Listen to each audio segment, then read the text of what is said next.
Hello everyone, देखिए question number 12। देखो इसमें क्या कहता है, a scooter was bought at ₹42,000 and its value is depreciated at the rate of 8% per annum, find its value after 1 year. देखो अब ये जो क्वेश्चन है इसमें क्या हो रहा है, स्कूटर की जो वैल्यू है वो बता दी आपको कितनी है, 42,000 है। मैं यहाँ लिख दूँ जैसे पहले कि स्कूटर कॉस्ट जो है वो कितने में खरीदी गई थी, ये हमारे पास 42,000 में, ठीक है। And its value is depreciated, depreciate हो रही है यानी कि ये रिडक्शन हो रहा है। कितना हो रहा है रेट का, 8% का हो रहा है, तो यहाँ पर 8% की क्या हो रही है, ये रिडक्शन हो रही है पर annum. Find its value after 1 year, यानी कि टाइम हो गया इसमें 1 ईयर का, ठीक है। अब देखो इस तरीके के क्वेश्चन में अब यहाँ क्या हो रही है, वैल्यू डेप्रीशिएट हो रही है यानी कि कम हो रही है। तो अब इस चीज़ को ऐसे मत समझ लेना कि इसको अमाउंट ले लो और जो वैल्यू निकलेगी वो प्रिंसिपल होगी, क्योंकि वो कम वाली वैल्यू होगी, जैसे मैंने आपको पहले बताया था।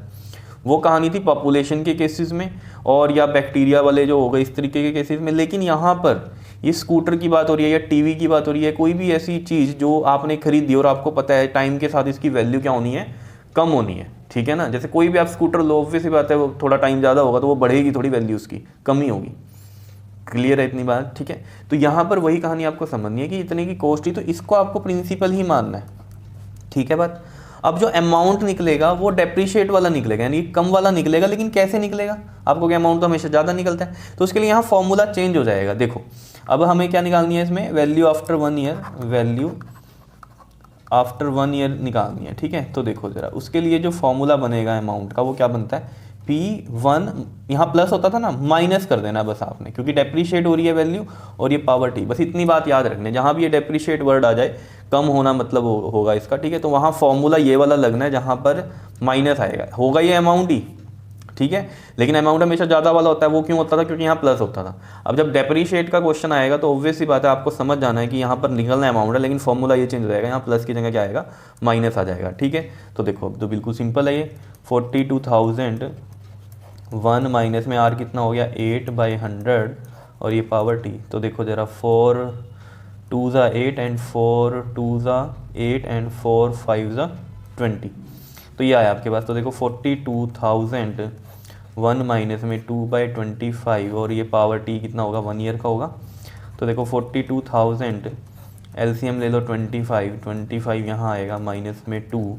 तो देखो 42,000 मल्टीप्लाई में 25 में से 2 माइनस करो 23/25 आ गया ये, ठीक है।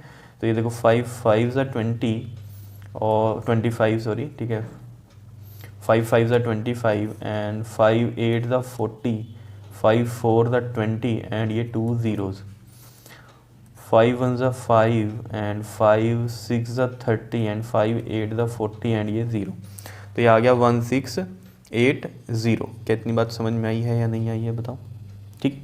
तो इसको आप मल्टीप्लाई कर लो, 1680 को 23 से आप मल्टीप्लाई करोगे जब, तो आपके पास जो आंसर आएगा वो आएगा 38640।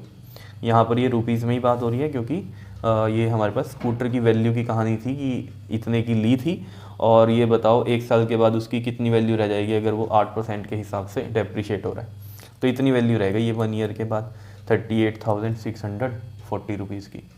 तो इसमें याद क्या रखना है आपको, ये नहीं सोचना कि डेप्रीशिएशन है तो यानी कि मैंने आपको बताया था कि प्रिंसिपल हमेशा कम वाला होता है, ठीक है, और ज़्यादा वाला अमाउंट होता है। तो यहाँ पर वो कहानी मत समझ लेना, क्योंकि यहाँ पर बात हो रही है स्कूटर की, टीवी की, इस तरह की चीज़ें जो टाइम के साथ जिनकी वैल्यू कम होती है। तो निकलना यहाँ अमाउंट ही है, लेकिन इसमें फॉर्मूला चेंज हो जाता है आपके पास, 1 + R/100 की जगह क्या हो जाता है, 1 - R/100 हो जाता है। ये चीज़ आपको समझनी है, क्लियर है। चलो अब इसके एक्सरसाइज के भी हम एग्जाम्पल्स देख लेंगे एक बार, ठीक है, वो हम नेक्स्ट वीडियो में करेंगे, क्लियर। ओके जी, थैंक यू।